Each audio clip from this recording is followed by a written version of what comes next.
안녕하십니까? 오늘은 여러분 교과서 41쪽에 있는 정정 용량과 정전 에너지 이 부분을 하도록 하겠습니다. 41쪽입니다. 41쪽을 하기 전에 사실은 어제 너무 중요한 걸 했기 때문에 한번 복습을 하도록 하겠습니다. 어제 중요한 게 뭐였냐면은 쿨롱의 제1법칙을 했습니다. 쿨롱의 제1법칙을 했는데 쿨롱의 제1법칙과 제2법칙은 아주 유사하기 때문에 꼭 암기를 하라 그랬는데 이 글을 읽으면서 생각이 안 난다 그러신 분들은 어제 했던 지난 시간에 했던 37쪽입니다. 37쪽에 있는 쿨롱의 제1법칙 부분을 다시 복습하고 넘어오도록 하는 것이 좋겠습니다. 쿨롱의 제1법칙이 뭐였냐면요. Q1, Q2. Q1이라는 건 뭐냐면은 정전기입니다. 우리 옷을 벗을 때 일어나는 정전기. 머리카락에다가 비닐을 이렇게 부닥쳤을 때 머리카락이 일어나죠? 그런 정전기 Q1, Q2가 예를 들어서 플러스하고 플러스면 서로 밀치는 힘. 플러스하고 마이너스면은 플러스와 마이너스면은 서로 잡아당기는 힘이 생기는데 그 잡아당기는 힘이 얼마나인가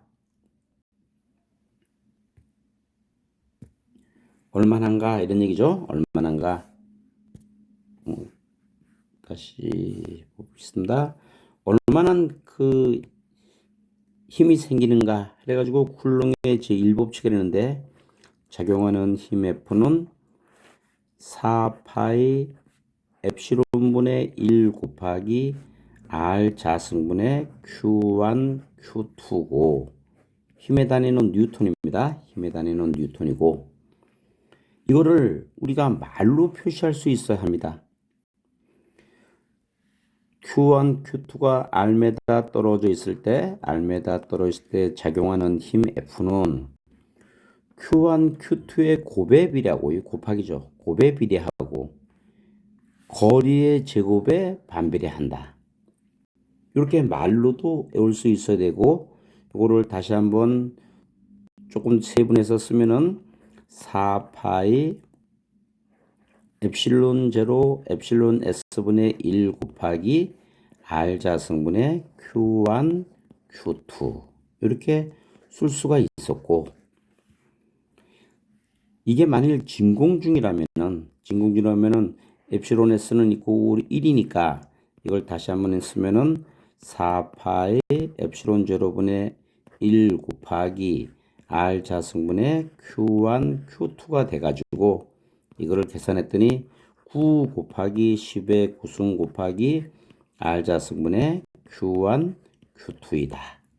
단위는 뉴턴인데 우리가 보통은 진공이나 공기중에 대한 시험이 잘 나오기 때문에 요 식을 요걸 우리가 1식이라 하고 요거를 2식이라 하고 요거를 3식 요거를 4식이라 하면은 우리는 보통 4식만을 잘 외웁니다.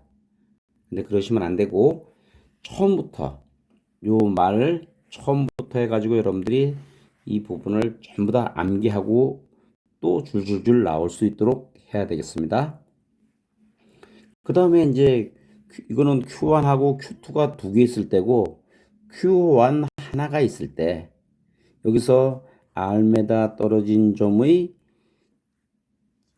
이 자기장의 세기 그렇죠. 전기장의 세기 R메다 떨어졌을 때 전기장의 세기 E는 얼마인가 그랬는데 E는 고로 여기서 보니까 4파이 엡실론분의 1 곱하기 R 자승분의 하나니까 Q1 여기에 미치는 영역을 얘기하는 거죠. 이러한 자기장의 세기의 E도 알아야 되고 또 여기도 뭐도 알아야 돼요. 단위가 뉴턴인데 여기는 볼트 퍼 메타라는 것도 알아야 되겠고 이건 마찬가지입니다. 똑같이 쓰면은 이건 고로 4파이 엡실론 제로 엡실론 S분의 1 곱하기 R 자승분의 Q1 이건 다시 한번 쓰면은 공기나 진공 중에서 엡실론 S는 이꼴 1이니까 똑같이 쓰면은 4파이 엡실론 제로분의 1 곱하기 R 자승분의 Q1.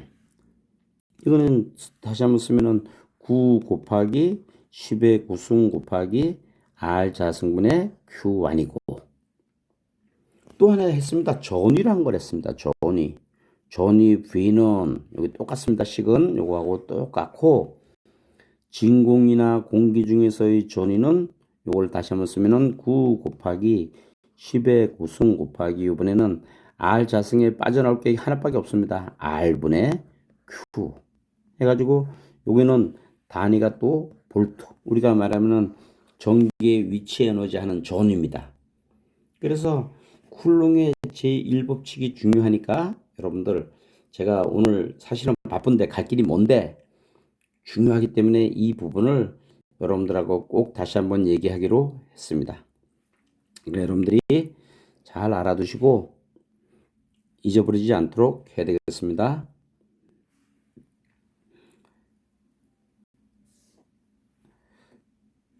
(42페이지) 우리 이제 이쪽은 우리가 공부하고 있는 이쪽은 이제 설명을 했으니까 이 페이지는 삭제하도록 하고, 다시 이제 우리가 41쪽을 다시 한번 공부하도록 하겠습니다. 우리가 이제 처음에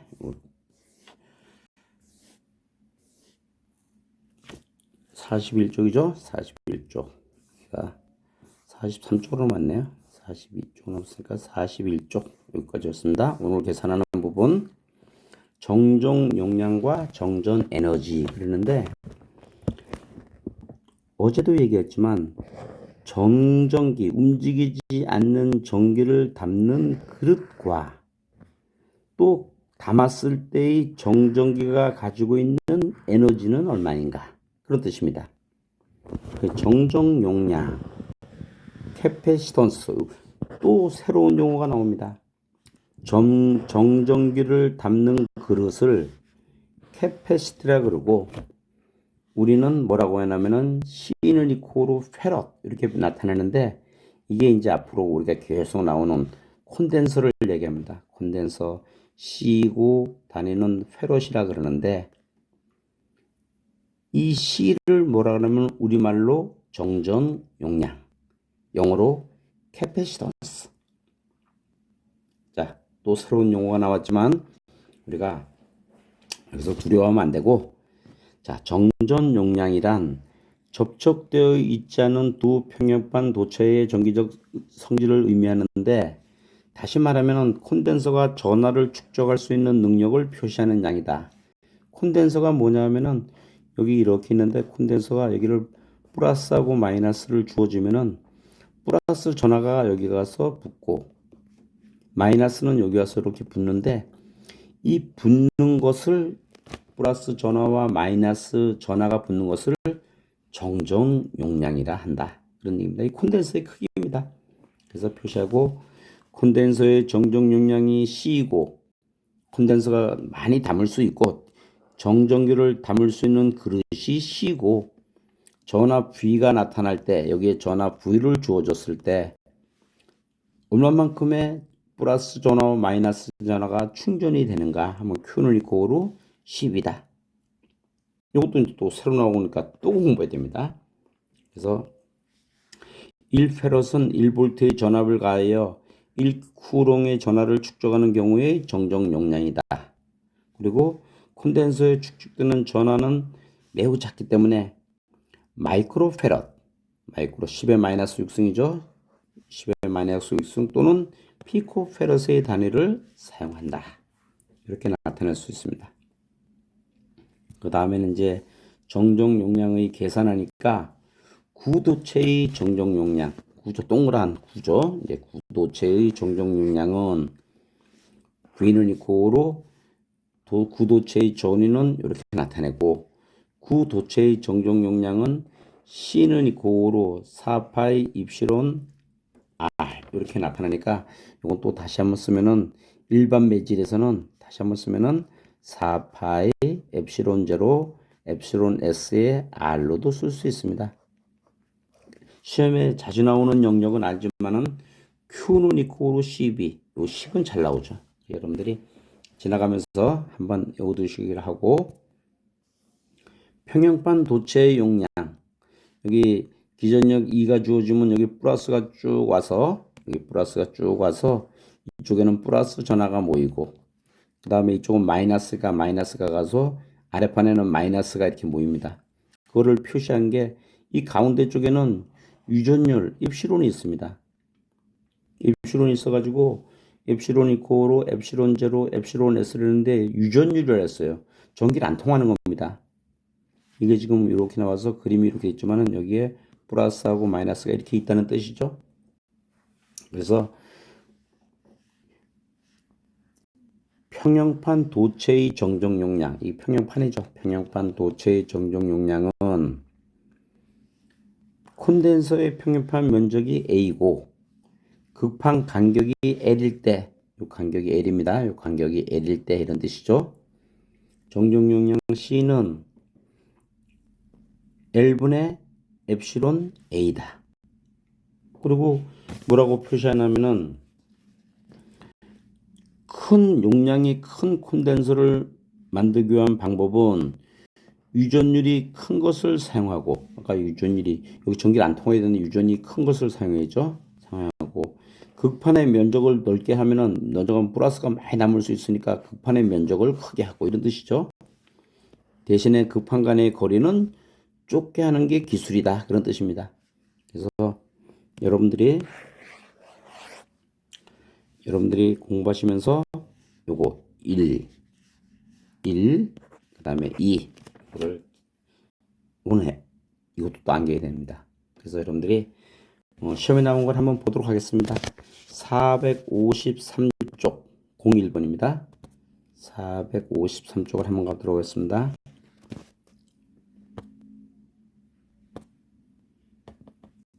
453쪽 01번 453쪽이 아닌가? 453쪽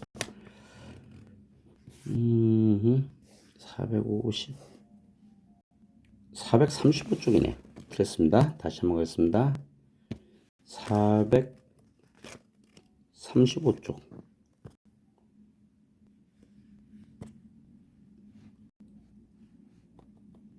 435쪽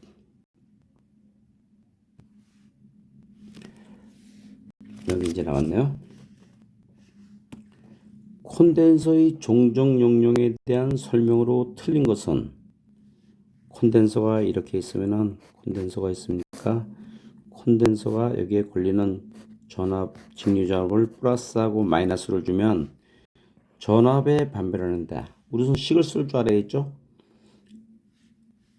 C는 Q는 이코로 아까 CB라 했고, 또 C는 이코로 V분의 Q니까 전압에 반비례한다. 전압에 반비례하네요. 이동 전하량에 비례한다. 이동 전하량에 비례하고 극판의 넓이에 비례하고 극판의 간격에 비례한다. 이 극판이 간격입니다. 이 극판의 간격은 좁을수록 좋다 그랬어요. 그래서 우리는 식에서 보다시피 극판의 간격에는 반비례한다 했습니다. 얼핏 보면은 콘덴서가 이렇게 얇은 것보다는 콘덴서가 두꺼운 것이, 이렇게 두꺼운 것이 보면은 여기 전하가 많이 쌓일 것이다. 이게 아닙니다. 여기 쌓이는 게 아니고, 이게 아닙니다. 쌓이는 게 아니고 이쪽에 쌓이는 겁니다. 이쪽에 플러스 양면에 쌓이는 거니까 극판은 얇은 것이 좋다. 이렇게 여러분들이 얇게 만드는 것이 중요하죠. 그래가지고 문제를 풀 수가 있습니다. 자, 이제 우리가 다시 한번 공부했던 41쪽을 한번 가보도록 하겠습니다. 41쪽. 아까 공부한 부분이죠. 이번 공부한 부분 쭉 해가지고 그 다음에 이제 또 한번 넘어가도록 하겠습니다. 유전체 내의 정전 에너지. 아까 유전율이라 했어요. 유전율. 전기를 안 통하는 것에 정전 움직이지 않는 에너지는 얼마만큼의 에너지를 표현할 수가 있는가. 그래서 정전 에너지 W는 2분의 1 QB 2분의 1 Q에다 Q는 이꼬르 CV니까 이건 다시 한번 풀면은 2분의 1 Q는 이꼬르 CV니까 CV에다가 또 V를 또 곱하면은 2분의 1 CV 자승. 요것도 계산하면은 2C분의 Q 자승인데 요것도 여러분들이 어떻게 됩니까? 암기해야 됩니다. 시험에 잘 나옵니다. 시험에 빠지지 않고 나오는 부분. 정전 에너지. 아까 우리가 435쪽 1번 갔는데 연거푸 2개가 나왔습니다. 한번 보도록 하겠습니다.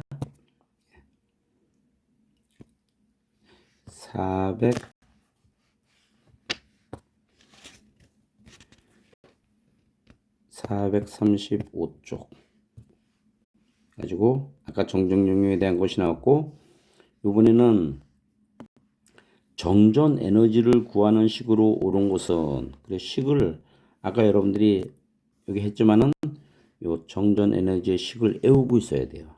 외우고 있어야 됩니다. 우리 전기 이론을 푸는 문제 중에서 쉬운 문제 중에 하나입니다. 그래서 암기하고 여러분들이 맞출 수 있도록 해야 되겠습니다. 자, 다시 우리가 이제 페이지 이동을 해가지고 다시 42쪽으로 가겠습니다. 42쪽을 넘어가니까 정전 에너지 아까 우리가 식을 꼭 외우기로 했습니다. 그 다음에 두 번째는 단위 추적당 에너지는 W는 2분의 1 ED 전기장의 세기죠. 이 전기장의 세기에다가 전속 밀도 D를 곱한 것이다. 전속 밀도 D가 있어 이렇게 전속 밀도 D가 있는데 시험에 잘 나오는 유형은 아니지만 여력이 있으면은 이것도 여러분들이 알아둬야 되고 에너지의 단위는 전부 다 뭘로 나타냈어요? 줄. 단위 최적당 그래가지고 세제곱미터 이렇게 표시가 되어 있네요. 위에 거하고 가번하고 나번은 가번이 중요합니다. 그래서 가번 공부하시고 여력이 있으면은 한 칸 내려오도록 그렇게 하도록 하겠습니다. 자, 지우고 다음으로 넘어가도록 하겠습니다. 또 정전 흡입력이 있는데 아까 최적당 에너지에다가 뭘 곱하면은 단면적을 곱해준 겁니다. 단면적을 곱해줬어요. 그래서 이거는 잘 나오는 유형은 아닙니다. 잘 나오는 유형은 아니고 아까 위에서 여러분들이 공부를 하시다가 이만큼 해가지고 여력이 있으면은 밑으로 내려오시기 부탁드리겠습니다. 나는 못 외우겠다 그러면은 이거 한번 틀어도 괜찮습니다. 여력이 있으면 꼭 내려오시기 부탁을 드리겠습니다. 하나를 한다 그러면은 그냥 식은 너무 어려우니까 요게 시험에 나왔어요. 정전기가 되면 흡입력이죠. 흡입력은 전압의 제곱에 비례한다. 이런 것만 한번 보고 넘어가도록 하겠습니다. 그 다음에 이제 콘덴서로 갑니다. 콘덴서가 뭡니까? 아까 콘덴서가 한번 읽어볼까요?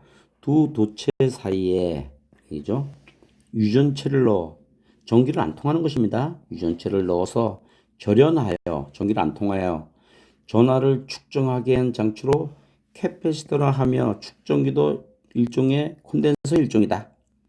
그러니까 여기는 뭐냐면은 아까 다시 한번 설명했습니다. 여기를 플러스를 주고 여기를 마이너스를 줬을 때 플러스 전하가 여기 와서 붙는다 그랬죠. 이렇게 마이너스 전하는 여기 와서 이렇게 붙습니다. 마이너스 전하는 여기 와서 마이너스 붙는데 이것을 뭐라 그러냐면 콘덴서라 한다. 이런 뜻입니다. 이 안에는 전기를 잘 통하는 것을 집어넣어요? 전기를 안 통하는 걸 집어넣어요?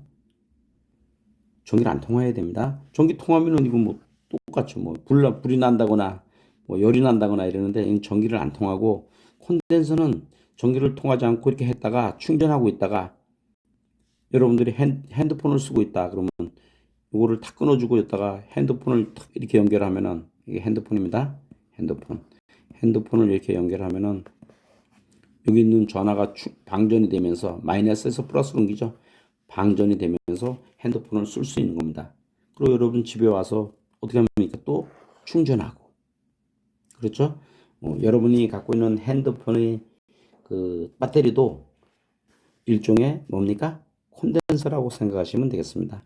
아, 집에 와서 충전하면은 그러니까 이 핸드폰의 이 콘덴서는 엄청 좋은 거죠. 세계에서 가장 좋은 유의 콘덴서라고 생각하면 되겠습니다. 콘덴서다. 그래서 콘덴서는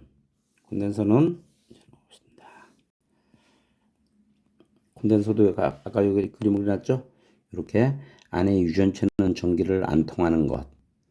이렇게 플러스 마이너스를 주면 플러스 전화가 여기 와서 충전되고 마이너스 전화가 여기 충전 이렇게 됐다가 예를 들어서 여기 전기를 끊고 여기를 전기를 탁 열어주고 여기에다가 뭐라면은 우리가 아까 핸드폰을 사용한다 그랬잖아.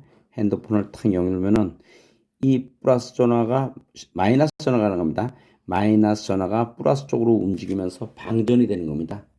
방전이 되는데 우리 전기는 플러스에서 마이너스로 흐른다니까 이렇게 표시하지만 사실은 마이너스에서 플러스로 이렇게 가면서 방전이 되면서 핸드폰을 쓰고 그 다음에 이제 여러분들이 집에 왔어요. 그러면 다시 어떻게 합니까? 다시 전원을 꼽죠. 전원을 꼽으면은 다시 핸드폰에 배터리가 충전되고 배터리에 충전이 되고 이런 것이 여기서는 콘덴서라 부르고 우리 핸드폰에서는 배터리라 부르고 이런 것입니다. 자, 이런 콘덴서의 종류에는 어떤 것이 있는가 이렇게 보니까 가변 콘덴서 움직이는 거에 따라서 정적 용량이 변하는 공기 가변 콘덴서 바리콘이라는 게 옛날에 라디오에 바리콘이 이렇게 지금은 터치식이지만 옛날에 바리콘이 있었습니다. 그 바리콘이 가변 콘덴서고 이제는 보기가 힘들어요. 가변 콘덴서. 그 다음에 이제 일반 콘덴서의 중요는 고정 콘덴서는 움직이지 않는 거죠. 고정용 콘덴서에는 이렇게 마일러, 마이카, 세라믹, 전해, 탄탈 콘덴서가 있는데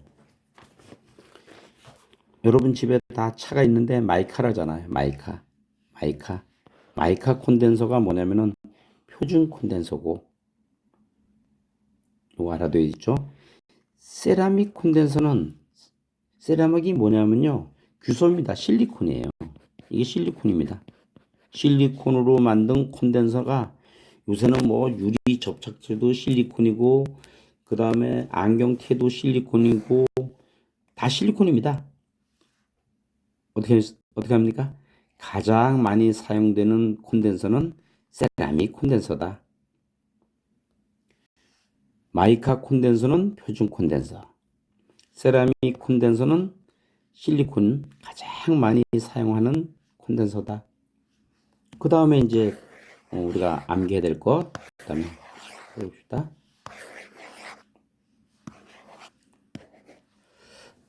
그 다음에 이제 뭐가 나왔냐면은 자, 요거 마이카 콘덴서 끝났고 세라믹 콘덴서 끝났고 전해 콘덴서는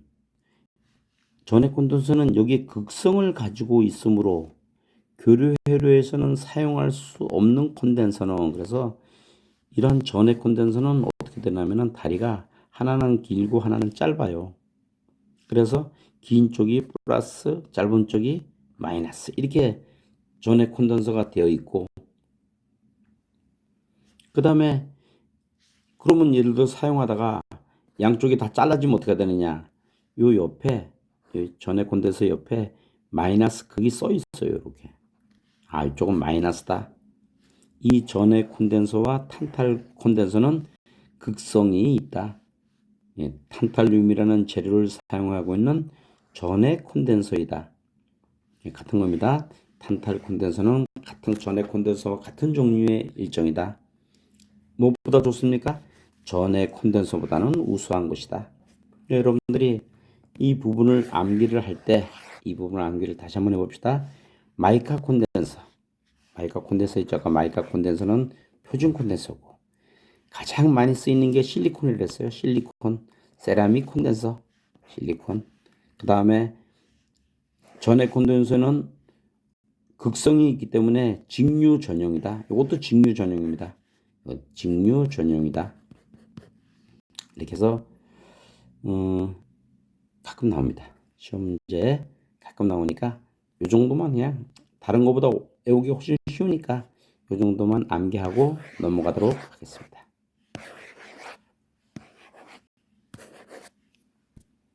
자, 이제 고도로 넘어가니까 콘덴서의 접속 및 계산 이렇게 했는데 여러분들이 여러분들하고 공부하면서 조금 미안한 감도 있습니다. 왜냐면은 자꾸만 외우란 말을 많이 하는데 이거는 외우는 요령이니까 꼭 외워야 됩니다. 콘덴서의 직렬은 저항의 병렬과 같이 계산하고 콘덴서의 병렬은 저항의 직렬과 같이 계산한다. 요 말을 여러분들이 외워야 됩니다.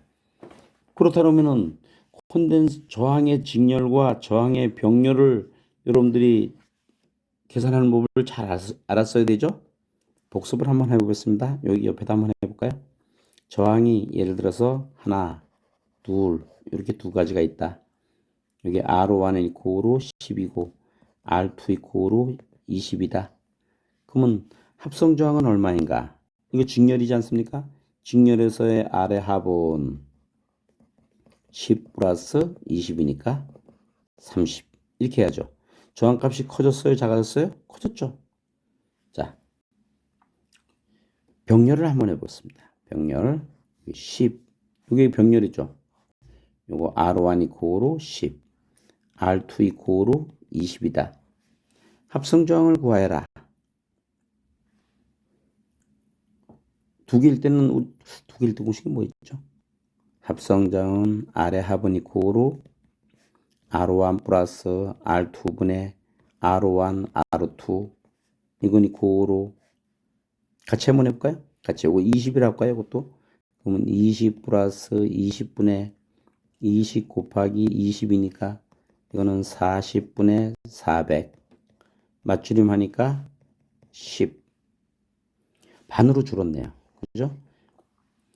우리 저항을 계산할 때 이렇게 우리가 계산했는데 두 개일 때죠. 세 개일 때의 식도 시험에 가끔 나온다 그랬어요. 세 개일 때 우리 세 개일 때의 식을 여러분들이 암기를 하고 있어야 됩니다. 여기 R1, R2, R3일 때의 식이 어떻게 했어요? R의 합은 공식을 외우라 했죠. 이건 못 외우고 있는 분들 또 다시 앞으로 와서 공부하시기 바랍니다. 어떻게 했어요? R1, R2 플러스 R2, R3 플러스 R3, R1 분의 R1, R2, R3 여기 두 개일 때는 위에가 R1, R2고요. 세 개일 때는 R1, R2, R3가 답입니다. 우리가 이제 요거 생각이 안 나실 분들은 생각이 안 났던 분들은 그냥 요거를 다시 한번 제가 복습을 했으니까 다시 한번 살펴보시고 하고 다시 또 지우겠습니다. 제가 빨리 또 나가야 되기 때문에 자 이번에 이제 콘덴서의 직렬 접속을 한번 봅시다. 콘덴서의 직렬 C1과 C2가 직렬로 되어 있다. 그럼 저항의 병렬처럼 계산하라 했으니까 어떻게 계산해야 돼요? 여기 있네요. 이거 아니구나. 요것은 다시 한번 쓰면은요. 요건 이코로 C0는 어떻게 써요? 두 개일 때 C1 플러스 C2분의 C1, C2 저항의 병렬처럼 계산하라 했으니까 병렬 두 개인 것처럼 이해가 되십니까? 다시 이거는 저항의 병렬처럼 계산하라 했으니까 병렬이 R1, R2가 있으면은 합성저항 R는 이건 이코로 R1 플러스 R2분의 R1, R2 이렇게 했죠. 이거 마찬가지로 콘덴서의 직렬은 저항의 병렬처럼 쓰라 그런 뜻입니다. 그러니까 요 식을 쓰면은 이렇게 풀어도 되고 이렇게 풀어도 되고 같은 식입니다. 같은 식이니까 여러분들이 이렇게 풀 수 있도록 해야 되겠다. 그런 뜻입니다. 또, 각 콘덴서에 가해지는 전압, 각 콘덴서의 전압, 여기 C1에 걸리는 이 전압 V1은 얼마인가? V1은 C1 플러스 C2분의 C2 그랬는데 이 식이 좀 어렵죠? 자, 우리가 저항해서 다시 한번 우리가 공부를 한번 해보고 가겠습니다. 여기에 흐르는 전류가 R1이고 여기에 흐르는 전류가 I1, 여기에 흐르는 전류가 I2고 여기가 R2고 여기에 전체 전류 I가 흐른다 그러면은 I1에 흐르는 전류는 얼마인가? 그러면 I1은 R1 플러스 R2분의 R1 플러스 R2분의 그 반대 저항 R2 곱하기 전체 전류 I 이렇게 씁니다. 우리 식을 이 식을 이렇게 표시하는데, 그러므로 여기에 나타나는 이 V1에 나타나는 전압은 저항의 병렬처럼 계산하려 했으니까 C1 플러스 C2분의 여기에 걸리는 전압 C1이 아니고 C2 곱하기 전체 전압 V를 해야 된다. 그런 뜻이에요. 다시 한번 해볼까요? 다시 한번 해보면은 각 여기에 C1에 걸리는 전압 V1은 얼마인가? V1은 C1 플러스 C2분의 C1이 아니고 그 반대 것 C2 곱하기 전체 전압 V로 나타낸다. 꼭 뭐처럼 계산하면은 저항의 병렬에서의 전류 구하듯이 계산한다. 이런 뜻입니다. 조금 어렵죠? 조금 어렵지만은 우리가 마침 이 부분을 공부하면서 저항 부분을 다시 공부를 하는 걸로 대체하도록 하겠습니다. 조금 어려웠나요? 조금씩 어떤지 모르겠네요, 여러분. 그리고 전체에 걸리는 충전 전압은 조금 모르시는 부분들은 우리가 식을 다시 한번 암기하고 공부하면서 하도록 하고, 전체 충전 전압 Q는 C1에 V1을 한 거나 C2에 V2를 곱한 거나 C의 합에다가 전체 전압을 곱한 거나 같아. 이렇게 해가지고 전체 충전 전압도 우리가 알 수 있도록 하겠습니다.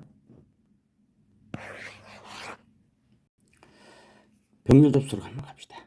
병렬 접속하면 콘덴서의 병렬이 더 쉽습니다. 콘덴서의 병렬은 저항의 직렬과 같이 계산한다. 그러니까 C1, C2 두 개가 있다.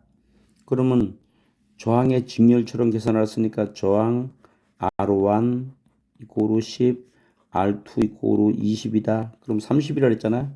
저항의 직렬처럼 계산한다. 합성 정정 용량은 그렇죠? 다시 합성 정정 용량은 C1 플러스 C2다. 이거 쉽습니다. 또 각 콘덴서에 가해지는 전압은 같아. 이건 무슨 말이냐면은 여기에 전압이 20V가 걸려 있다. 그러면은 여기 걸리는 전압도 20이고 여기도 20이고 여기도 얼마입니까? 20이다. 20V이다. 이런 뜻입니다. 각각의 콘덴서 C1, C2에 축적되는 전압은 얼마이냐? 전압 Q는 이코로 CV니까 여기에 걸리는 전압은 축적되는 전압 Q는 C1, V1. 여기에 걸리는 거는 축적되는 전압은 또 여기 이 전압에다가 C1이죠? 예, C1 곱하면 되고. 그래서 이렇게 Q1은 C1V, Q2는 C2V 이렇게 구할 수가 있다. 그래서 이제 요 밑에서 꼭 나왔지만은 여러분들 이거 시험에 나오면 틀리면 안 됩니다. 시험에 나오면 틀리면 안 되고 꼭 맞춰야 되는 것. 콘덴서의 직렬은 저항의 병렬과 같이 계산하고 콘덴서의 병렬은 저항의 뭐와 같이 계산해요? 직렬과 같이 계산한다. 여러분 꿈에서도 생각을 해야 됩니다. 꿈에서도 나오면 틀리면 안 되는 것. 콘덴서 계산입니다. 나오면 틀리면 안 되는 것. 콘덴서 계산을 여러분들이 꼭 할 수 있도록 하자. 그런 뜻입니다. 문제를 한번 풀어보도록 하겠습니다. 문제를 풀기 전에 다시 한번 여러분들이 쭉 읽어보면은 콘덴서의 직렬은 저항의 병렬과 같이 계산하고 콘덴서의 병렬은 저항의 직렬과 같이 계산한다. 그래서 시험 문제에서 488쪽 가도록 한번 해보겠습니다. 우리가 시험 나왔던 거를 페이지 이동을 해가지고 488쪽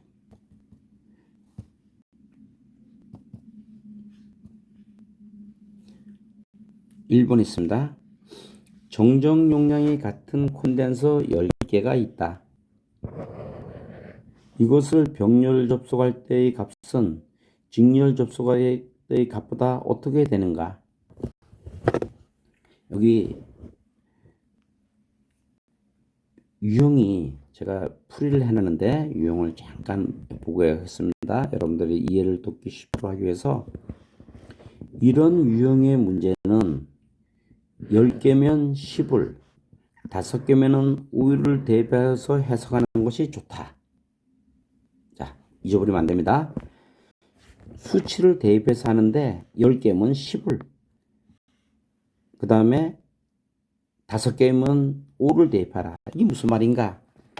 콘덴서가 같은 정정 용량이 있다. 이것을 정정 용량이 하나가 C1 이퀄 하나가 10이란 뜻입니다. 이것을 병렬 접속할 때의 값은 얼마인가? 자, 봅시다. 다시 한번 계산했습니다. 콘덴서죠. 하나, 둘, 셋, 넷 이렇게 했습니다. 해가지고 몇 개를 했어요? 10개를 했습니다. 하나당 값이 얼마입니까? 10입니다. 10, 10, 10 이렇게 해가지고 10개면은 콘덴서의 병렬은 저항의 직렬과 같이 계산한다. 그랬으니까 C의 병렬은 값이 얼마냐면은 10이 10개니까 얼마입니까? 100 이렇게 나왔어요. 단위는 예를 들어서 페로드를 합시다. 100페로드. 직렬로 접속하면 어떻게 되는가? 자, 우리 직렬로 접속할 때를 한번 계산해 봅시다. 콘덴서의 직렬은 저항의 병렬과 같이 계산한다. 근데 이제 우리가 이걸 한번 해보겠습니다. 병렬을 우리가 아직 계산은 좀 여러분들이 익숙치 않아요. 요게 10이고 요게 10이면은 합성저항 R의 합은 공식이 R1 플러스 R2분의 R1, R2 이렇게 하니까 요건 이거로 10 플러스 10이고 요게 10 곱하기 10이니까 20분의 100 맞추름 하니까 5입니다. 5ohm이에요. 병렬로 이렇게 연결하면 반으로 줄어듭니다. 2개로 하면은. 그러면 3개로 하면 어떻게 되는가? 저기 3개로 그려보겠습니다. 하나, 둘, 3개다. 10, 10, 10. 그러면요. 아래 합은 이거로 3분의 10입니다. 이거는 얼마였어요? 2분의 10. 4개일 때는 얼마인가? 4분의 10입니다. 10개일 때는 뭐냐? 10개일 때는 아래 합은 10개일 때는 10분의 10입니다. 그래서 맞출만 얼마입니까? 1이 됩니다. 병렬로 연결하면은 값어치가 점점 줄어들고 똑같은 값이 있을 때는 2개일 때는 반으로 줄고 그렇다 그러면 여기를 한번 우리 딱 지우고 또 한번 보겠습니다. 그렇다 그러면 이번에는 직렬로 접속된 콘덴서를 직렬을 하나, 둘, 셋, 넷 해가지고 몇 개를 했으면 10개를 했습니다. 콘덴서의 직렬은 10, 10, 10, 10 저항의 병렬과 같이 계산한다 그랬으니까 콘덴서의 직렬은 저항의 병렬과 같이 계산하는 값이 얼마입니까? 1페러드가 되죠. 10분의 1입니다. 10개니까. 10개니까 10분의 1. 1이 되는 겁니다. 그렇다면은 자, 정정 용량이 같은 콘덴서 10개가 있다. 이것을 병렬 접속할 때의 값은 10, 10, 10에 10개니까 100이고 직렬로 연결했을 때는 1이니까 몇 배로 증가합니까? 100배로 증가한다. 이게죠. 규칙이 뭐냐면은 직렬 접속할 때의 값보다 직렬 접속할 때는 1이고 병렬 접속할 때는 100이니까 답이 100배로 증가한다. 이런 유형의 문제가 계속 나오고 있습니다. 여러분들 볼 때 이거 나오라 그래야 돼요? 안 나오라 그래야 돼요? 나오라 그래야 됩니다. 우리가 점수 하나 맞기가 너무너무 힘든데 이런 콘덴서 계산을 쉽게 하는 법을 여러분들이 알고 있는 사람들은 꼭 이것을 맞출 수 있도록 해야 된다. 그런 뜻입니다. 우리 다시 이번에는 또 문제가 어디 있었냐면요. 453쪽에 또 문제가 있었습니다. 그래서 이동을 한번 하겠습니다. 453쪽.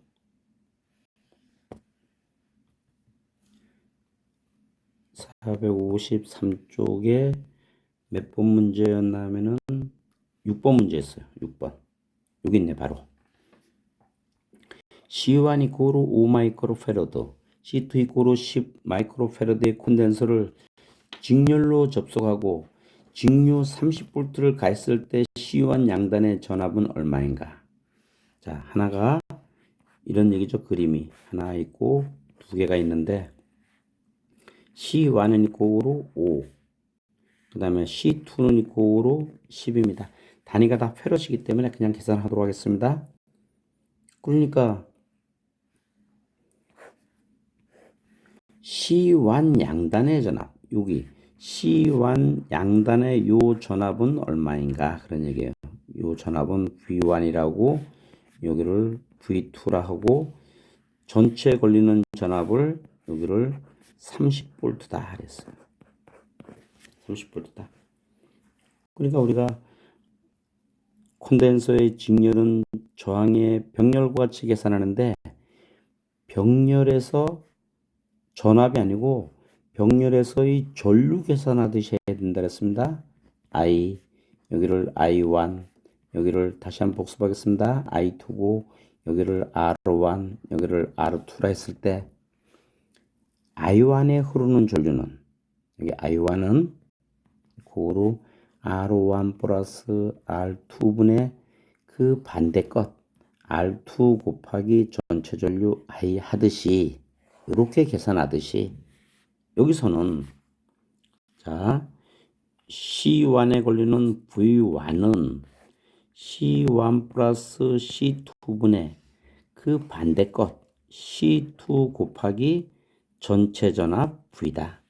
그러니까 이건 고로 5 플러스 10에 10 곱하기 전체 전압이 30이니까 이건 고로 15분의 300 이렇게 맞추면 되네요. 그럼 계산기를 두드려서 계산하니까 답이 얼마입니까? 20V이다. 우리 이게 제가 계산해서 되는 일이 아닙니다. 여러분들이 가서 다시 한번 이 책을 보고 이해를 잘 한번 하시고 저항도 저항에서의 계산하는 법도 한번 보시고 여기 I2를 한번 구해 볼까요? 나온 김에 I2는 이코로 자 I2로 가려면은 R1 플러스 R2분의 그 반대 것 R1 곱하기 전체 전류 I 이렇게 하는 거고 여기에 V2를 구해라. 그럼 V2는 여기는 문제는 아니지만 V2를 구해라 하면은 C1 플러스 C2분의 그 반대 것 C1이죠. C1 곱하기 전체 전압 V로 구할 수 있다. 이 식과 이 식을 여러분들이 하나는 전류고 하나는 전압이지만 콘덴서의 직렬은 저항의 병렬과 같이 계산한다 할 때 요거를 이미지가 떠오르도록 해야 됩니다. 이러면은 여러분들이 어떤 생각을 하냐면은 어떤 무슨 생각 한다 그랬어요? 콘덴서만 나와라. 그럼 나는 너무너무 어떡한다? 신난다 이런 생각을 할 수가 있다 그 뜻입니다. 한 문제를 더 풀고 넘어가도록 하겠습니다. 이번에는 569쪽 여러분도 교과서에 있는 분들은 한번 또 보겠습니다. 569쪽 19번 문제입니다. 19번을 가서 보니까 또 한번 풀어볼까요? 3페러드와 6페러드의 콘덴서를 병렬 접속하고 자 그림을 한번 그려보겠습니다. 여기 그림이니까 하나는 3페러드고 또 하나는 몇이에요? 6페러드예요. 6페러드의 콘덴서를 병렬로 접속하고 이게 병렬로 접속했죠. 10V의 전압을 가했을 때 10V의 전압을 가했을 때 축적되는 전하량은 Q를 구하라는 겁니다. Q는 이코로 CB인데 콘덴서의 병렬은 저항의 직렬과 같이 계산한다. 그랬으니까 이런 다시 한번 그림을 그리면은 3하고 6이니까 얼마가 돼요? 이렇게 있잖아요. 한 9페러드 이렇게 되죠. 거기에 몇 볼트를 가했어요? 10볼트를 가했으니까 두 번 계산하는 뜻입니다. Q는 이코로 전하량 Q는 이코로 CV 그러니까 이건 이코로 다시 한번 쓰면은 9 곱하기 10이니까 90 단위는 쿨롱이 되겠다. 그러니까 이게 한번 풀어서 답이 나오는 게 아니고 콘덴서의 병렬을 계산할 수 있는가? 콘덴서의 병렬은 저항의 직렬과 같이 계산할 수 있는가? 3 더하기 6 이렇게 그릴 수가 있는가? 그런 얘기예요. 이거 한번 계산하고 그 다음에 Q는 이코로 CB라는 식을 알고 있는가? 그러니까 이 두 개를 다 아는 것을 두 개를 다 알아야지 한 문제를 푸는 것입니다. 그러니까 우리 전기 이론을 하시는 분들이 이거 원래 몇 개 맞아야 된다 그랬죠? 12개 맞아야 된다 그랬죠? 12개. 전기 이론 12개. 다시 한번 복습하겠습니다. 전기 이론, 기기 12개. 그 다음에 설비 12개. 이렇게 하면 몇 문제예요? 36문제. 이렇게 하면 떨어진다 그랬죠? 두 개씩을 더 맞아야 된다는데 이 두 개씩을 더 맞기가 여기 더 맞습니다. 기기 14문제 맞아요. 설비 이거 맞습니다. 14문제. 이 전기이론이 14문제 맞기가 너무너무 힘들어요. 제가 우리 기능사 우리 과정 공부도 해보고 가르쳐보기도 하고 이러는데 너무너무 어려운 게 왜냐면은 한 번에 답이 턱턱 나오는 게 많지 않아요. 또 모든 제가 한번 얘기했죠. 이 전기의 법칙을 만들어낸 사람이 다 천재들이었는데 그 천재들이 만드는 거를 우리는 복습하는 것보다 어렵다 그랬습니다. 그렇지만은 아까 콘덴서 같은 경우에는 맞출 수 있는 문제입니다. 여러분들이 맞출 수 있는 문제니까 이해를 잘 하시도록 하고 이런 콘덴서 문제만 나와라 이렇게 여러분들이 할 수 있도록 해야 되겠습니다. 오늘은 여기까지 복습을 하고 다음 시간에는 45쪽에 있는 자석이죠. 이제 자석에 나오는 성질을 공부하도록 하겠습니다. 여러분 같이 공부해 주셔서 감사합니다.